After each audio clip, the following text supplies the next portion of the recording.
Hello friends, welcome to our channel study for you. So guys, जैसा कि आज जो आपका एसएससी सीजीएल टियर 2 का 3 मार्च का फर्स्ट शिफ्ट का एग्ज़ाम हो गया है दोस्तों, जिसका जो है मैं आपको बिल्कुल 100% एक्यूरेट आंसर के साथ जो है इस वीडियो में बताऊंगा। तो देख लेते हैं कि किस प्रकार के जो है आज आपके 3 मार्च के फर्स्ट शिफ्ट के एग्ज़ाम में जो है प्रश्न पूछे गए हैं। उससे पहले एक बात और दोस्तों, कि जिन्होंने भी अगर चैनल को सब्सक्राइब नहीं किया है तो एसएससी सीजीएल एग्जाम से रिलेटेड पल पल की अपडेट के लिए जो है चैनल को सब्सक्राइब जरूर कर दीजिएगा, और बगल में ही आपको एक बेल आइकन यानी घंटे का निशान भी दिख रहा होगा, तो आप उसे भी जो है जरूर प्रेस कर दीजिएगा। तो चलिए वीडियो को स्टार्ट करते हैं। तो आज का जो आपका पहला क्वेश्चन आया था कि under which article do high courts issue Ritz, यानी हाई कोर्ट जो है किस अनुच्छेद के तहत रिट जारी करते हैं। तो देखिए, मैं आपको बता दूं कि हमारे संविधान में अनुच्छेद 226 के तहत जो है हाई कोर्ट यानी उच्च न्यायालय जो है वो रिट जारी कर सकते हैं। तो अनुच्छेद 226 आपका करेक्ट आंसर होगा। इसके अलावा मैं आपको बता दूं कि हमारे संविधान में सुप्रीम कोर्ट यानी आपके जो सर्वोच्च न्यायालय होते हैं ना, ये अनुच्छेद 32 के तहत जो है वो रिट जारी कर सकते हैं। तो ये फैक्ट भी आपको ध्यान में रखना है। इसके अलावा मैं आपको बता दूं कि हमारे संविधान में रिट जारी करने की जो व्यवस्था है ना, ये आपका ब्रिटिश देश के संविधान से जो वो लिया गया है। तो ये फैक्ट भी आपको ध्यान में रखना है। इसके अलावा हमारे संविधान में 5 प्रकार के रिट की जो है वो व्यवस्था की गई है, और वो 5 प्रकार कौन कौन से हैं। तो पहला आपका बंदी प्रत्यक्षीकरण है, जिसे आप हैबियस कॉर्पस कहते हैं। सेकंड आपका परमादेश है। थर्ड आपका प्रतिषेध है। फोर्थ आपका उत्प्रेषण है, और फिफ्थ आपका अधिकार परीक्षा है। तो ये फैक्ट भी आपको ध्यान में रखना है। नेक्स्ट क्वेश्चन आपका यहाँ पर आया था कि 16 अप्रैल 1853 को भारत में जो आपका पहला जो पैसेंजर ट्रेन चला था ना, जो कि आपका बंबई से ठाणे के बीच चला था, ये कितने किलोमीटर चला था, ये पूछा गया था। तो देखिए, मैं आपको बता दूं कि भारत में पहला जो आपका पैसेंजर ट्रेन चला था ना, ये आपका 16 अप्रैल 1853 को चला था, और ये जो आपका बोरी बंदर से थाने यानी बंबई से थाने के बीच ये जो आपका 34 किलोमीटर के बीच चला था। तो 34 किलोमीटर आपका यहाँ पे करेक्ट आंसर होगा। और बात कर ले इस पैसेंजर ट्रेन में कितने यात्री थे, तो टोटल आपके 400 यात्री थे। तो ये फैक्ट भी आपको ध्यान में रखना है। और ये जो आपका ट्रेन था ना, ये आपका 3 इंजन से चला था। तो ये आप ध्यान में रखिएगा। इसके अलावा भारत में रेलवे की जो शुरुआत का जो श्रेय है ना, ये आपका लॉर्ड डलहौजी को जो है वो दिया जाता है, क्योंकि लॉर्ड डलहौजी के कार्यकाल में ही जो है भारत में पहली जो रेलवे की शुरुआत है वो की गई थी। इसके अलावा आपको कमेंट करके जवाब देना कि भारत में जो आपका पहला जो पैसेंजर ट्रेन है, जो कि आपका 16 अप्रैल 1853 को चला था, इस पैसेंजर ट्रेन का जो है नाम क्या था। इसका नाम जो है आप जरूर कमेंट करके बताइएगा। नेक्स्ट क्वेश्चन आपका यहाँ पर आया था कि इनमें से कौन सी पुस्तक जो है प्लिनी द एल्डर के द्वारा लिखा गया है। तो देखिए, ये जो आपका नेचुरल हिस्ट्री जो पुस्तक है ना, ये आपका प्लिनी द एल्डर के द्वारा लिखा गया है। तो नेचुरल हिस्ट्री आपका यहाँ पे करेक्ट आंसर होगा। नेक्स्ट क्वेश्चन आपका यहाँ पर आता है कि डॉपलर इफेक्ट यानी जो डॉपलर प्रभाव है ना, इसकी खोज ये जो है किस वर्ष में किया गया था। तो देखिए, मैं आपको बता दूं कि डॉपलर इफेक्ट की जो खोज है ना, ये ऑस्ट्रिया के प्रसिद्ध भौतिकवाद और मैथमेटिशियन क्रिश्चियन डॉपलर ने जो है 1842 में जो है डॉपलर इफेक्ट की खोज की थी। तो 1842 आपका यहाँ पे करेक्ट आंसर होगा। और इस वैज्ञानिक का नाम आपको ध्यान में रखना है, क्रिश्चियन डॉपलर के द्वारा किया गया था। नेक्स्ट क्वेश्चन आपका यहाँ पर था कि हेमोग्लोबिन ये जो है किसकी कमी के कारण होता है। तो देखिए, अगर हेमोग्लोबिन की बात कर ले तो देखिए, ये जो आपका रेड ब्लड सेल्स यानी लाल रक्त कोशिकाओं में पाया जाने वाला जो है एक प्रकार का प्रोटीन है, और इसकी कमी के कारण जो है हमारे शरीर में जो है ना खून की मात्रा जो वो घट जाती है, और इस स्थिति में एनीमिया रोग होने का जो है वो खतरा जो वो बढ़ जाता है। यानी हेमोग्लोबिन के कारण कौन सा आपका रोग होता है, तो ये आपका एनीमिया रोग होता है। और ये जो है किसकी कमी के कारण होता है, तो ये आपका आयरन की कमी के कारण होता है। तो आयरन आपका यहाँ पे करेक्ट आंसर होगा।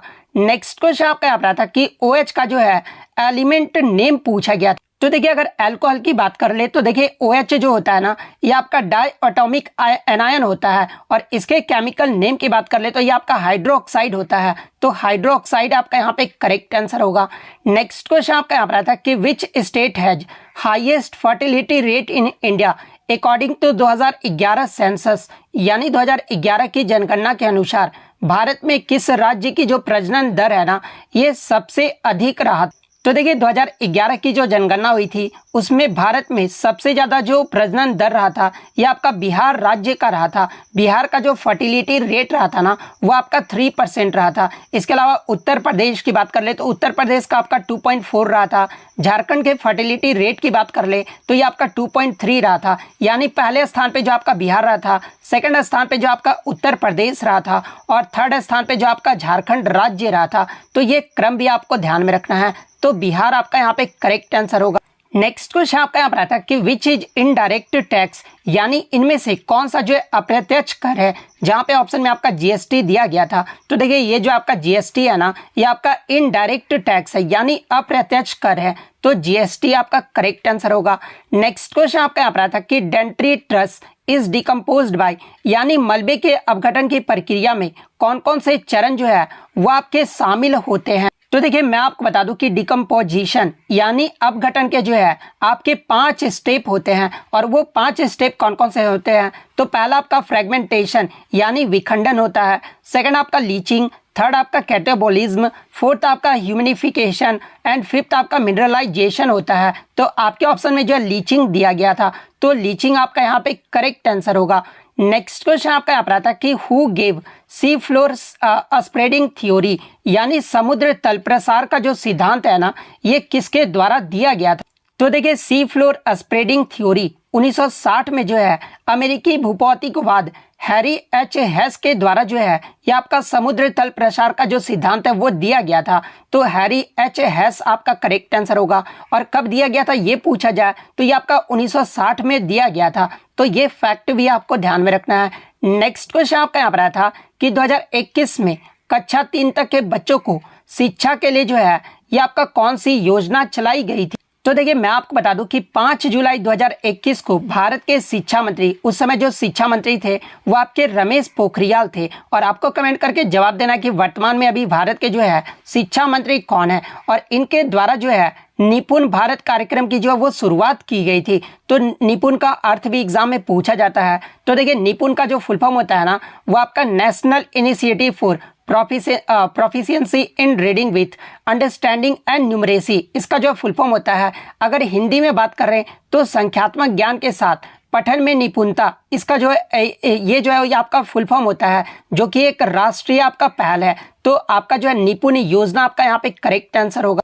अगर निपुण योजना की बात कर ले तो ये जो आपका भारत सरकार का एक जो आपका महत्वाकांक्षी योजना था जिसका उद्देश्य जो है 3 से 9 वर्ष के आयु वर्ग के बच्चों को सीखने की आवश्यकताओं को जो है वो पूरा करना। और देखिए मैं आपको बता दूं कि इस योजना के माध्यम से आधारभूत साक्षरता एवं संख्यात्मकता यानी अंक गणित के ज्ञान के छात्रों तक जो है पहुंचाए जाने का जो वो लक्ष्य रखा गया है। और देखिए निपुण योजना के माध्यम से सन 2026-27 तक प्रत्येक बच्चों को जो है तीसरी कक्षा के अंत तक पढ़ने लिखने एवं बुनियादी अंक गणित यानी जो आपका बेसिक न्यूमरेसी होता है ना इसको सीखने की क्षमता जो वो प्रदान की जाएगी। और इस योजना का जो कार्यान्वयन है ना ये आपका स्कूल शिक्षा और साक्षरता विभाग के द्वारा जो है वो किया जाएगा। तो ये फैक्ट भी आपको ध्यान में रखना है। नेक्स्ट क्वेश्चन आपका यहाँ पर आया था कि दिल्ली सल्तनत में ये जो आपका जफर खान था ना ये किसका सेनापति था। तो देखिए दिल्ली सल्तनत में ये जो आपका जफर खान था ये आपका अलाउद्दीन खिलजी का जो है सेनापति था। तो अलाउद्दीन खिलजी आपका यहाँ पे करेक्ट आंसर होगा।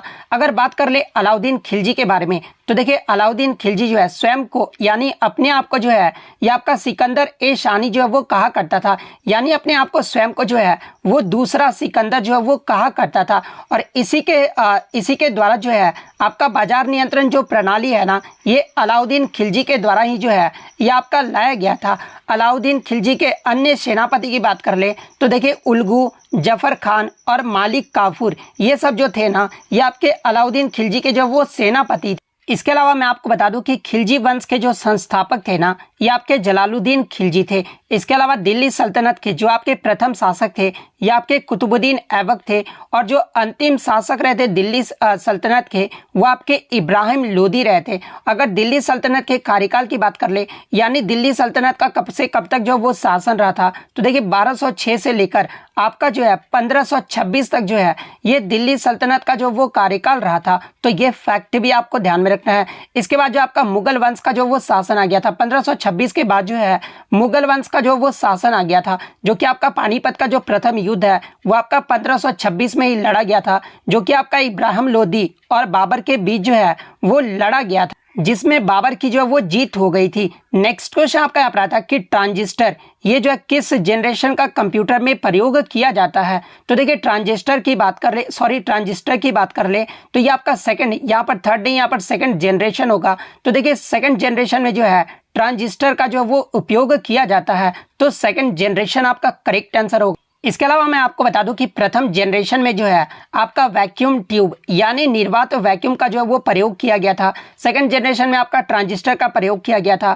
थर्ड जनरेशन में जो आपका आईसी चिप जो कि आपका सिलिकॉन से बना होता है, आईसी चिप का जो वो प्रयोग किया गया था। फोर्थ जनरेशन में जो आपका माइक्रो प्रोसेसर का जो उपयोग किया गया था। और फिफ्थ जनरेशन की बात कर ले तो फिफ्थ जनरेशन में आर्टिफिशियल इंटेलिजेंस का जो है वो आपका प्रयोग किया गया था। तो ये फैक्ट भी आपको ध्यान में रखना है।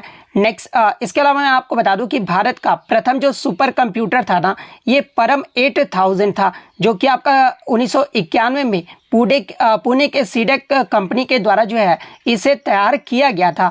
और विश्व का प्रथम जो विस्तृत जो सुपर कंप्यूटर था जो कि आपका क्रे था, जो कि आपका सफल जो है ये आपका सुपर कंप्यूटर था। और सुपर कंप्यूटर के पिता ये जो है किसे कहा जाता है, तो ये आपका सैमुअल क्रे को कहा जाता है।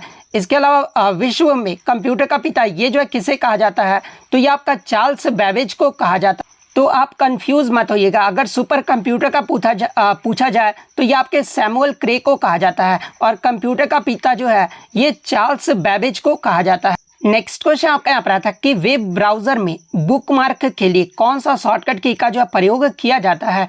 तो देखिए वेब ब्राउजर में बुकमार्क के लिए जो है ये आपका Ctrl+D शॉर्टकट की का जो है प्रयोग किया जाता है। तो Ctrl+D आपका यहाँ पे करेक्ट आंसर होगा। देखिए आगे के शिफ्ट में जिनका भी एग्जाम है आप जो है अन्य शॉर्टकट की देख लीजिए, जैसे कि सेलेक्ट ऑल के लिए जो है Ctrl+A शॉर्टकट की प्रयोग किया जाता है। बोल्ड के लिए Ctrl+B प्रयोग किया जाता है। कॉपी के लिए जो आपका Ctrl+C का प्रयोग किया जाता है। फिल की बात कर ले तो इसमें जो है Ctrl+D का प्रयोग किया जाता है। फाइंड के लिए जो आपका Ctrl+F का प्रयोग किया जाता है। इसके अलावा find next instance of text के लिए जो है आपका Ctrl+G का प्रयोग किया जाता है। रिप्लेस के लिए जो है Ctrl+H का जो वो प्रयोग किया जाता है। तो ये सारे शॉर्टकट की जो आप ध्यान में रख लीजिए। तो इतने क्वेश्चन जो है आज मुझे बच्चों के द्वारा मिले जो कि 100% रियल और ऑथेंटिक है। अगर इसके अलावा आपको कोई भी प्रश्न याद है तो आप कमेंट करके जो वो जरूर बता दीजिएगा। और अगर वीडियो अच्छी लगी हो तो वीडियो को जो है लाइक जरूर कर दीजिएगा।